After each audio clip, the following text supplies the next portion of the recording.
combinations of hammers and air guns and grinders. I think this bumper's ready to come off.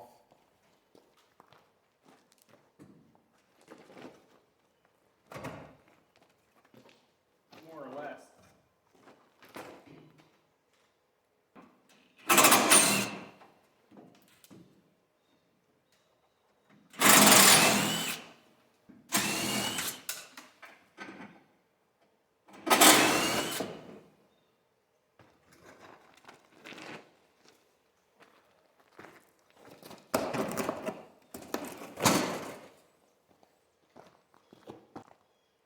Alright, now I can look at putting a real bumper on this thing. When I started building my house, I went to Home Depot. I think it was like the first trip to Home Depot to get a bunch of plumbing stuff. And I came out and somebody had hit my vehicle and ran and beat that bumper all up. It looked terrible. I think today's the day.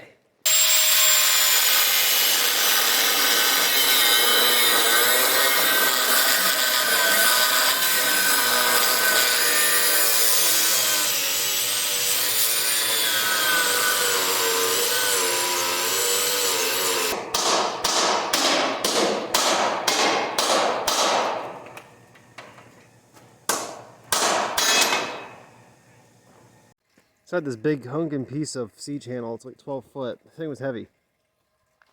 So I'm like, I'm going to cut it down into a section that I need using this saw. And that was a joke because it don't even fit in there. And this thing, it was melting it before it was cutting it. Wouldn't do it. So I had to get the old torch out. Now I know these are buggered up. I'm almost out of acetylene. That one ain't so bad. But it don't matter because this is a rough dimension. So the ends are not going to be that length. They're probably going to be cut at an angle. So I just kind of chopped them off so I have a manageable piece that I can carry around, at least. I mean, it's still hard to carry around, but at least I can. And not drag it across the driveway like I did there. So you can see how this, especially if I come down this way, yeah. See this angle that comes back this way? That's the angle I want to make on each side. So I have this outlined already. Marked the center point, and then came out my measurements to that point. And what I want to do is I want to take a grinder and cut that, not the whole way through, just enough to where I'm going to be able to bend it. Alright, so this side is tacked in place. I was having trouble with all the angle finding with the square, so I ended up making this jig. And as long as it fits in there, which it does, it fits perfect. I almost knocked the whole thing over. Anyway, so I put some welds in there, a little bit more than just a tack, make sure it won't break. Started trying to fill a little bit of that gap in at the bottom. I probably shouldn't have cut these as sharp. I needed a little bit more space to cock it, and that's where it was hitting. So I was like, I'll just chop it off and we'll fill it later. Happy now, sad later. I'm going to do this side and see if I can't be a little bit more accurate.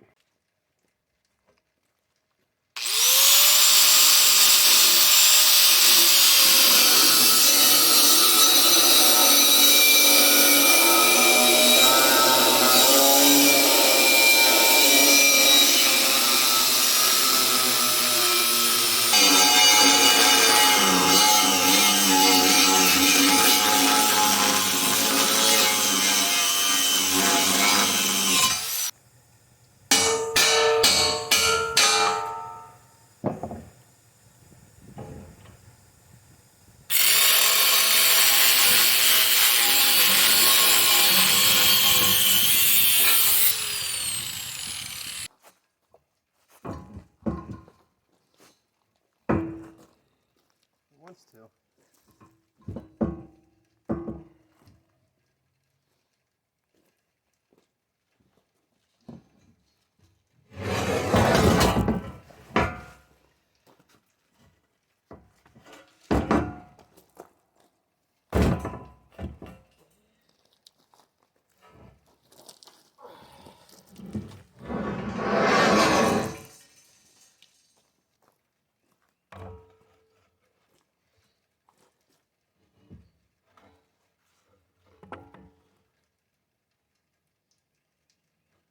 Yep.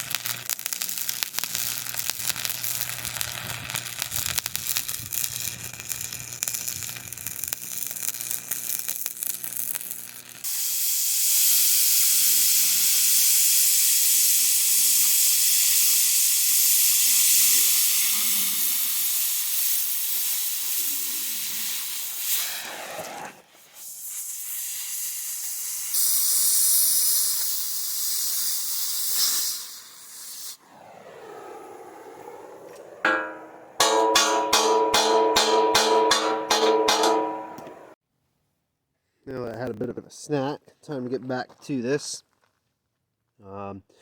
Notching these out at 45 degrees for the very ends. I know this by holding the bumper up and mocking some stuff up. I didn't really film it because I only have 2 hands. This one over here, I just ran out of disc and had to grab some more. So I'm going to cut that notch out. Mock the same thing on the bottoms. And then these need ground up and opened up a little bit because they're too tight. I can't really line things up right. And they're so tight. I'm doing it with a sledgehammer and everything bounces, so.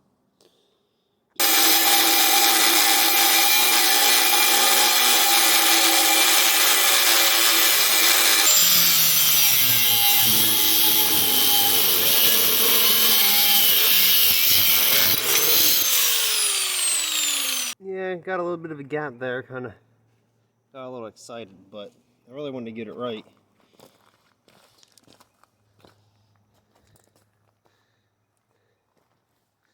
It's really starting to look like something.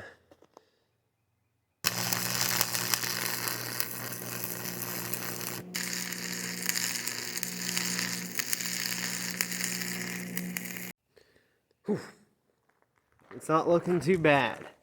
Now, it's still leaning a little bit. Like leaning back, tiny bit. Like back, yeah. But that's okay. It still looks really good. Everything's looking pretty symmetrical.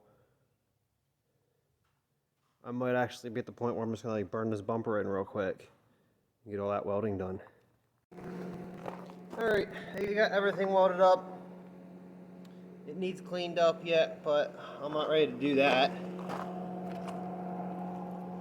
What I want to do now is fit this back on the vehicle and start tacking in these braces here, and then see what I want to do for these braces over here. There we go, tacked into place here on the bottom anyway. So my next move is to remove the bolts down here with this bracket and slide her on out. And then keep welding.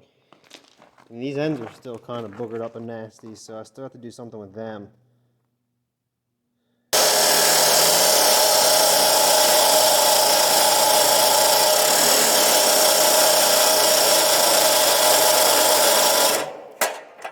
Well, that thing's about useless, isn't it?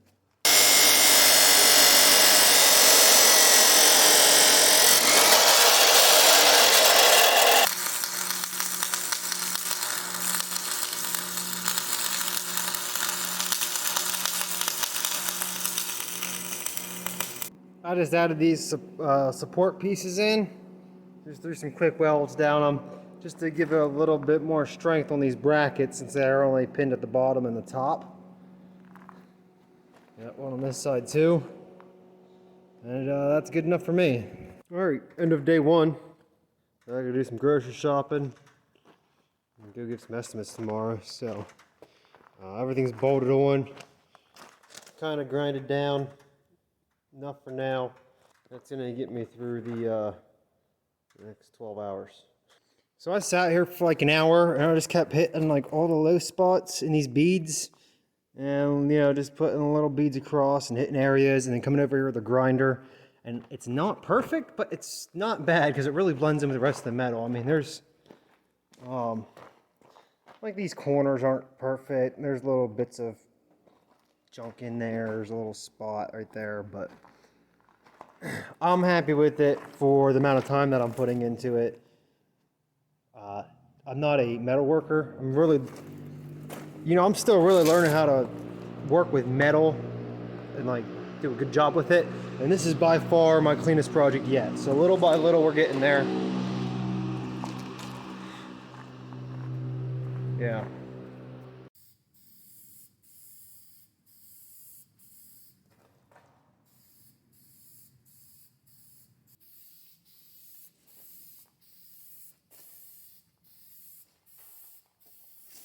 All right, there she is, hit up with the second coat. And the brackets and the backside still need hit with primer and paint. I'm just going to paint it black.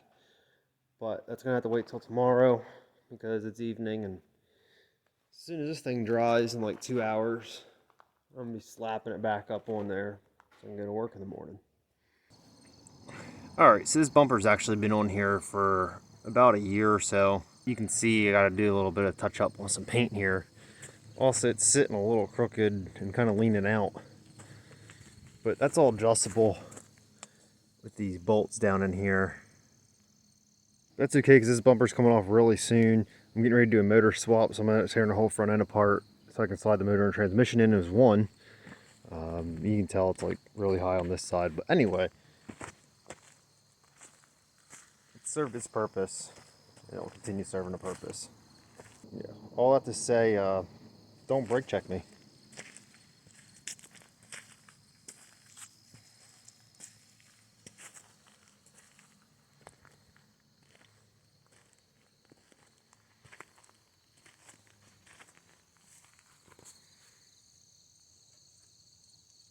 Like I said about the motor swap, this is the motor that's going in here. It's a built 318, about 30,000 miles on there. And it also has a 5-speed in the back. My truck only has an automatic. So we're going to be doing a complete motor and transmission swap and converting it over to a manual. So as soon as that's done, we'll get a video together and get her uploaded. I know you guys really like second gen Dodges, apparently. Those are my best performing videos on YouTube. Take care, guys.